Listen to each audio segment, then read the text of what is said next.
Uma pergunta que as organizações estão fazendo hoje está relacionada com o seguinte ponto. No mercado de aparente retração, como é que eu faço para que a minha empresa se destaque e obtenha reais resultados? Existem oportunidades mesmo? Qual é o pulo do gato? Pensando nisso, hoje no programa Talentos em Foco, nós vamos falar sobre o tema inteligência competitiva. Confira.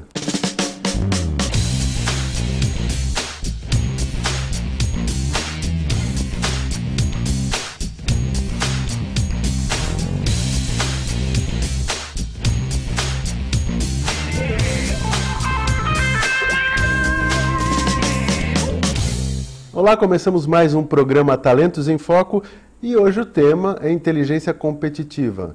O pessoal reclama muito, mas na hora de fazer alguma coisa acaba se ficando um pouquinho paralisado. Para falar sobre esse assunto, eu trouxe aqui o Alfredo Passos. Tudo bem, Alfredo? Tudo, graças a Deus, e você? Tudo bem. Então, o pessoal, hoje em situações falando no nosso país, o pessoal está muito preocupado, mas às vezes a gente vem pensando o pessoal um pouquinho parado, né, nesse sentido. A primeira pergunta que eu faço para você, o que é inteligência competitiva? Sim. Inteligência competitiva é você se antecipar a movimentos do mercado e das empresas concorrentes, ou seja, é você se antecipar, é você olhar o que está acontecendo fora da sua empresa para você poder se antecipar a esses movimentos externos, ou seja, você agir com antecipação ao que está acontecendo no mercado. Ou seja, isso é uma grande ação, é uma das ações fundamentais do planejamento de uma organização, né? Sem dúvida. É você procurar se antecipar. Antecipar, né? A gente percebe que os empreendedores no Brasil têm um pouquinho de deficiência na questão de planejamento, né? Sem dúvida, porque na verdade uma das coisas que acaba acontecendo no Brasil é que os empreendedores acabam fazendo as suas empresas por necessidade, nem sempre porque eles precisam fazer alguma coisa ou querem fazer alguma coisa, né? Então, por isso que, na verdade, eles não fazem por antecipação, fazem por necessidade. Então, por isso que não fazem, às vezes, o planejamento correto. Ok. E aí, pensando nisso, do que você está falando, de antecipar, como é que se pensa, como é que se raciocina, como é que se faz isso na prática? Na prática não é tão complicado. Na prática, o que se pode fazer, na verdade, é sempre procurar fazer um passeio. Na verdade, eu posso simplesmente procurar ter um tempo para poder olhar o que está acontecendo em volta. Então, basicamente, se eu tenho, por exemplo, um pequeno comércio, se eu tenho, basicamente, aí o meu negócio de cachorro-quente, eu simplesmente posso parar um pouco o meu negócio e olhar em volta o que está acontecendo no meu próprio bairro para ver o que está acontecendo. Se tem algum outro comércio de cachorro-quente, se tem alguém vendendo, por que preço está vendendo, qual é a oferta. Oferta quer dizer não só alguém que está vendendo o mesmo sanduíche, mas como está vendendo, qual é o preço, qual é o produto que está sendo oferecido, como é que está sendo oferecido aquele sanduíche. É um sanduíche que vai com mais algum molho, que vai algum refrigerante, qual é o banco que está sendo oferecido ali junto com aquela mesma composição ali daquele carrinho, tem algum todo, quer dizer, é isso que compõe a oferta, né? Porque a oferta é o produto e o serviço agregado. Exatamente, né? As pessoas também hoje não procuram só o preço, procuram também um ambiente para poder ficar sentado, conversando com os seus colegas, né? Às vezes a pessoa vai junto com a namorada, com o namorado, né? Então é isso que a pessoa precisa observar, que o ambiente também faz parte do que está sendo oferecido. Quando a gente conversou até antes, você citou o exemplo dos food trucks, né, que são os caminhões. Isso. E o caso das bicicletas também, que a pessoa sai de bicicleta. Exatamente. Aí a questão do ambiente é bem interessante, né? O que eu ofereço? Aí tem a ver com o produto que eu ofereço, sim. aquilo que envolve o produto e onde o cliente está, não é isso? Exatamente, porque hoje o que nós podemos perceber é que não é só a questão, né, propriamente do caminhão, né? Hoje, na verdade, o que se percebe é que o ambiente desse empreendedor mudou totalmente. Então, hoje não é só mais o caminhão, a gente já tem a bicicleta, né, como essa comida sobre roda, né? E, na verdade, já tem alguns que estão fazendo exatamente esse tipo de investimento, né? No sentido de ter um toldo, no sentido de oferecer cadeiras para as pessoas sentarem. Então, com isso, você já oferece no lugar já exatamente um ambiente para que a pessoa consiga ficar mais confortável. E justamente alguns lugares já estão sendo oferecidos em praças, exatamente para as pessoas poderem estar justamente juntas, né? Até com outros tipos de comida, para exatamente as pessoas poderem terem complementos, né? Para complementar. Então, vamos dizer, eu escolho massa num lugar, aí tem o sorvete no outro, aí tem o doce do outro, né? Então, com isso as pessoas ganham mobilidade e justamente tem opção, né? Então, um vai complementando o outro. Interessante aqui no Brasil, porque isso é muito comum nos Estados Unidos, por exemplo, né? Aqui no Brasil ainda tem um problema de regulamentação, inclusive nesse sentido, porque alguns estão enfrentando dificuldade em alguns locais para colocar a sua bicicleta por permissão, até porque está utilizando, nesse caso, alimentos, né? Eu vi reportagens sobre esse caso. Mas, nesse caso, a ação começa a acontecer e a regulamentação vem depois, porque eu vejo o movimento antes das pessoas para depois regulamentar, né? No caso de São Paulo já tem uma regulamentação específica, então já caminhou, já existe já um andamento. O Sebrae tem trabalhado muito fortemente nesse assunto, o Sebrae já tem dado um apoio bastante grande para esse assunto, né? Então já tem avançado muito nessa área, já tem dado um apoio bastante grande para esse tipo de empreendedor. Então, até quem, né, quiser ter mais informações, o Sebrae já fez uma cartilha para esse tipo de negócio, então já pode encontrar bastante informação a respeito. Então, o Sebrae São Paulo, então, fez isso? O Sebrae São Paulo já fez isso, no próprio site do Sebrae São Paulo, né? Então, se você for acessar o site do Sebrae, é www.sebraesp.com.br. Você pode se cadastrar lá, eu conheço bastante também esse trabalho, e você tem várias informações. Legal saber que esse é um deles. A biblioteca do Sebrae é muito grande, né? Exatamente. A gente acaba sabendo de algo quando alguém pega um assunto específico e traz. Isso agora tem disponível. Exatamente. E é uma cartilha bem feita, bem elaborada, e já tem bastante informação, né? Porque eles fizeram recentemente uma feira até mostrando, uma feira de empreendedorismo, né? Mostrando exatamente... Acho que foi fevereiro. As novidades. Foi fevereiro. Isso, aqui em São Paulo. Mostrando exatamente as novidades, e tinham exatamente já alguns empreendedores e novas franquias, por isso que o assunto é muito recente. Forte. Que legal. Então, por isso que já mostrando, inclusive mostrando as oportunidades, quer dizer, exatamente mudou o patamar. Porque, na verdade, o que nós pensávamos há pouco tempo, esse tipo de comércio que até bem pouco tempo era alguma coisa que girava em torno de 10, 20 mil reais para começar, agora nós já estamos falando de 50, 60, 70 mil. Um caminhão desse não sai por menos de 80, 90 mil reais. Quer dizer, os patamares mudaram também. Então, nós hoje estamos falando já de outro patamar de investimento. De investimento, né? Então, claro que se você pega um veículo menor, que é o caso da bicicleta, você tem outro estilo, mas também a tua abrangência de locomoção é menor. Exatamente. Que não é problema desde que você esteja na localização que interessa. Exatamente. Né? Pensando nisso, já que a informação é o nome do jogo aí, e a informação, pelo jeito, bem tratada, né? Sim. Você está conversando comigo sobre alguns exemplos até da indústria automobilística. Fala pra gente um pouquinho como é que é esse negócio de informação, seja de cliente, seja de concorrente. Dá alguns exemplos aí. Ok. Então, a informação realmente é o que diferencia uma empresa da outra e principalmente aí um empreendedor do outro. Então, a grande questão é o que é que eu vou fazer com isso e principalmente como eu trabalho com isso, né? Então, a grande questão principalmente quando eu vou justamente fazer o trabalho necessário com isso, né? Então, principalmente, vamos dizer, hoje nós já estamos em um Brasil onde a maioria é é feminina, né? Nós temos mais mulheres do que homens, e principalmente no caso, vamos dizer, de automóveis, isso é um fator muito importante. Então, o que acontece? Algumas montadoras já têm que se preocupar muito com isso.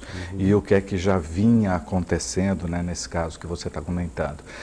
Algumas mulheres, evidentemente, já estavam tendo problemas, porque elas são grandes consumidoras e compradoras de automóveis, e, obviamente, quando a mulher está usando vestido e está usando meia para o tipo de estofamento que o carro estava usando até pouco tempo atrás, era um tipo de estofamento, o tipo de banco, onde o banco não era adequado, rasgava a meia da mulher. Então a montadora teve que pensar num tipo de estofamento de banco onde isso não acontecesse mais. Então eles foram obrigados a trocar o estofamento do banco para que não rasgasse mais a meia da mulher, para justamente começar a se adequar a esse novo perfil de consumidor. O próprio também, onde é o acionamento do vidro, né, que virou vidro elétrico, também para não ocasionar a quebra da unha da mulher, né, a questão dos porta-trecos, que hoje os automóveis têm muito mais, é exatamente devido às exigências das mulheres, né? Então tem uma série de questões que as empresas vão começando a observar através de informações que justamente os seus perfis, né, exatamente o consumidor, o cliente, começa a ter um outro tipo de necessidade. Nesse caso, eu preciso conhecer razoavelmente meu público-alvo aí, né? Exatamente. E às vezes é muito complicado, porque ainda existem empresas onde você pergunta quem é o teu público, ele fala todo mundo. Ainda tem isso. Deixa eu vamos fazer um intervalinho, a gente vai continuar esse assunto logo depois do intervalo. Antes do intervalo, fique com a dica do consultor e até daqui a pouco.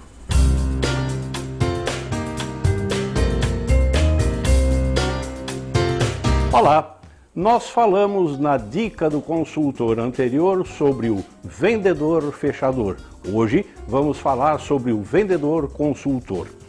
Quando falamos de vendedor consultor e de venda consultiva, vem à cabeça uma série de conceitos, muitas vezes não muito bem entendidos. Hoje em dia é comum, virou banal falar venda consultiva. Todo mundo faz venda consultiva. Mas o que é efetivamente um vendedor consultor? Ora, um vendedor consultor eu posso dizer que é alguém que tem profundo conhecimento daquilo que vende, conhecimento maior do que o do cliente, que agrega valor na própria ação de venda e, não raro, ele sabe dar aulas sobre aquilo que vende. O vendedor consultor é alguém que auxilia o seu cliente a fazer a compra. Portanto, ele não vende, ajuda a comprar. O conceito é sutil, mas o resultado é bastante diferente. O vendedor consultor é alguém que fica mais estável na empresa, ao contrário do seu colega. Lembre-se, o vendedor fechador, que dura pouco tempo, o vendedor consultor fica muito tempo em cada empresa. Normalmente são vendas de longa maturação, 1 mês, 2 meses, 1 ano ou talvez até mais. A forma de remuneração do vendedor consultor, não raro, coloca uma parcela fixa um pouco mais expressiva, porque se ele for viver só de comissão, como os negócios são de longa maturação, ele não conseguiria se sustentar.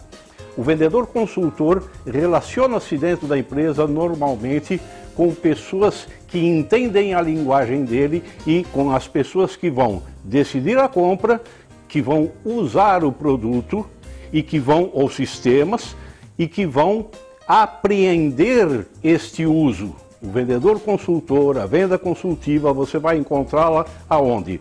Normalmente em processos de automação industrial, em produtos de alta tecnologia que requerem aprendizagem para lidar com ele.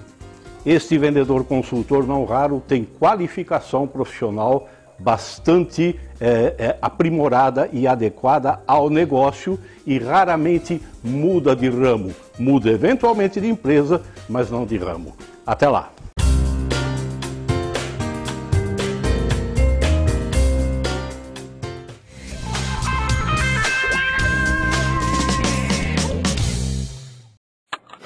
A TV Com traz qualidade e interatividade para a Baixada Santista. Nos preocupamos constantemente com a qualidade de nossas produções. Por isso, investimos em equipamentos e profissionais qualificados. Nosso estúdio é, sem dúvida, um dos mais bem equipados da região. São mais de 40 metros quadrados de tecnologia. TV Com, sempre com você. Corta.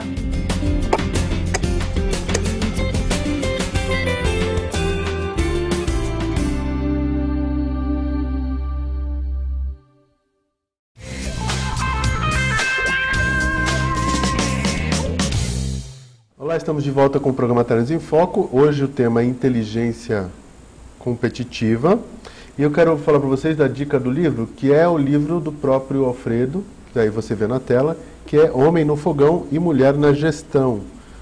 Que, segundo o Alfredo, é uma antecipação no momento que escreveu, uma verificação de tendência da mulher assumindo já grandes espaços na parte corporativa. E essa mudança de comportamento, como você mesmo falou, até antes do intervalo, no caso do produto sendo adequado à mulher, a questão do comportamento dessa mulher na própria gestão ou no próprio trabalho, né? Exatamente. Essa questão, principalmente das empresas, começarem a se preparar, porque isso já está acontecendo agora. Nós já temos no Brasil uma maioria de mulheres na população. A mulher já está há algum tempo no mercado de trabalho. Ela já está assumindo a sua posição como líder no lar também. E, evidentemente, já tem a projeção do IBGE que nós vamos ter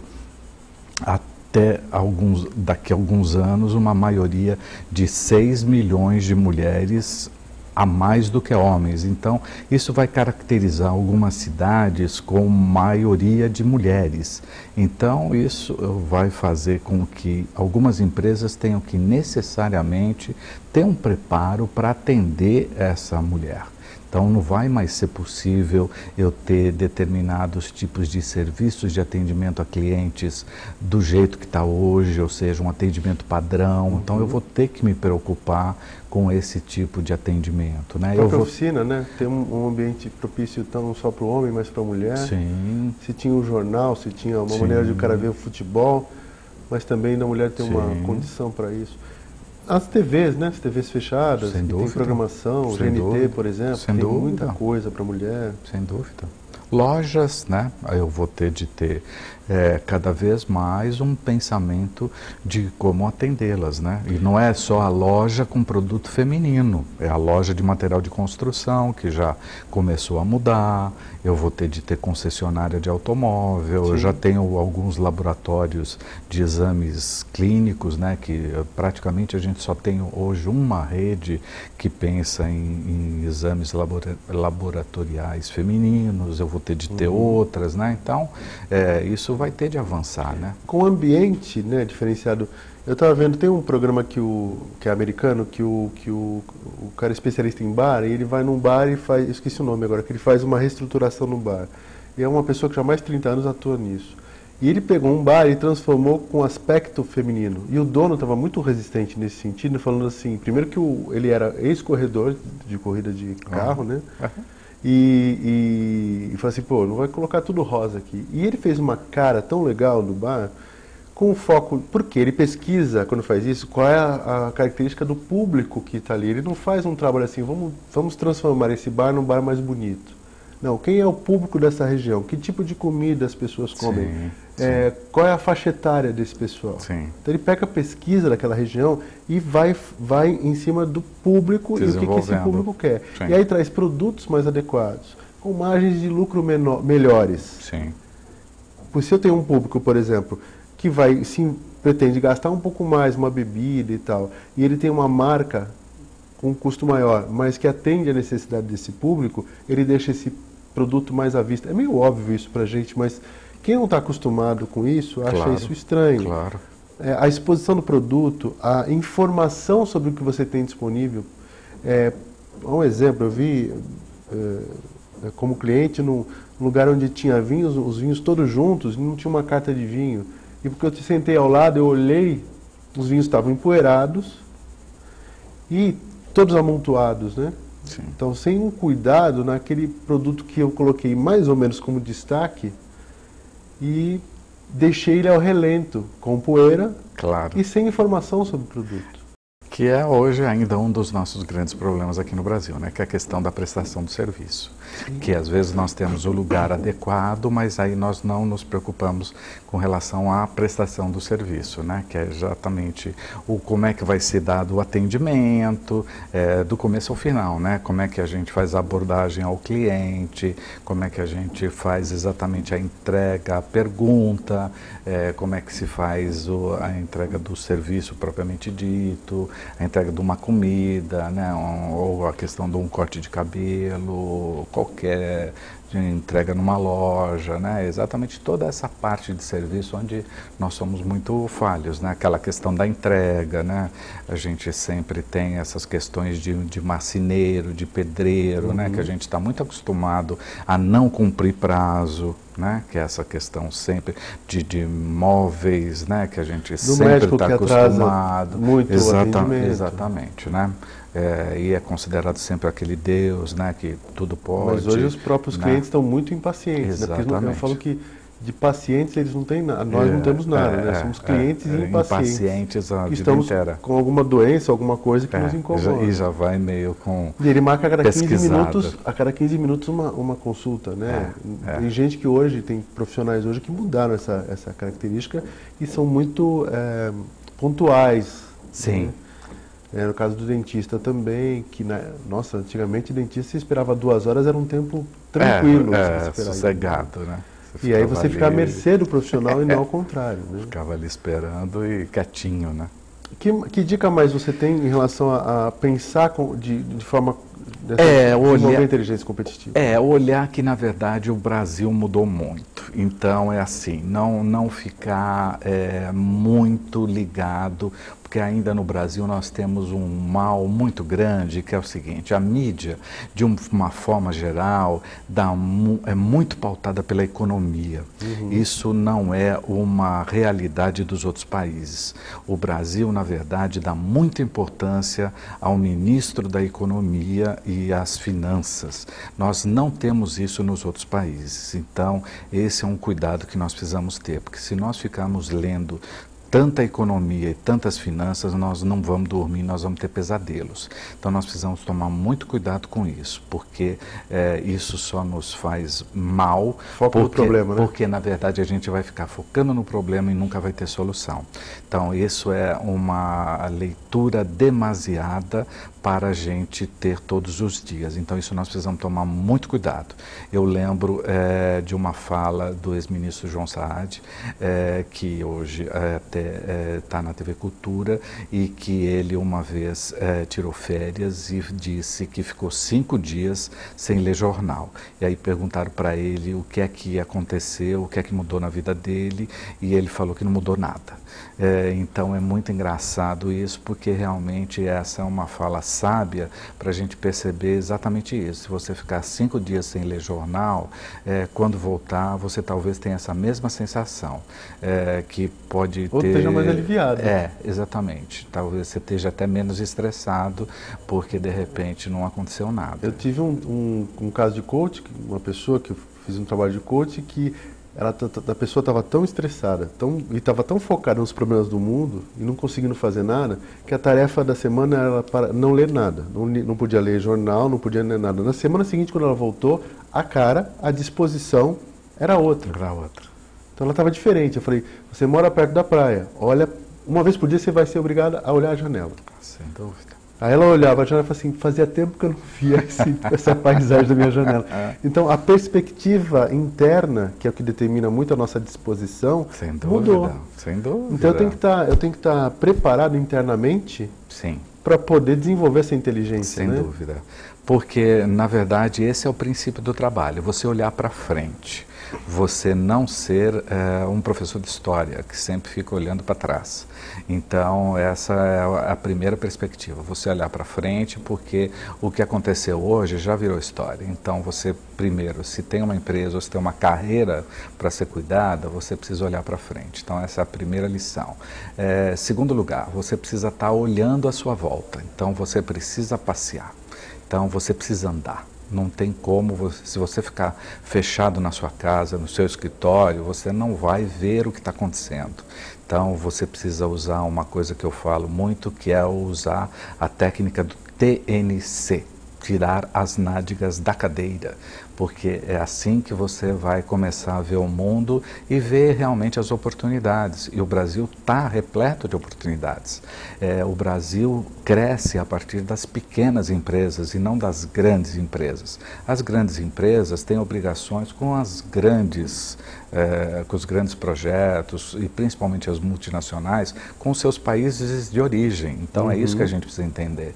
Os países de origem são outros, então nós precisamos ver que nós temos ainda muita coisa por aqui, que é exatamente as comunidades, os nossos bairros, os nossos municípios, que ainda precisam de muita coisa.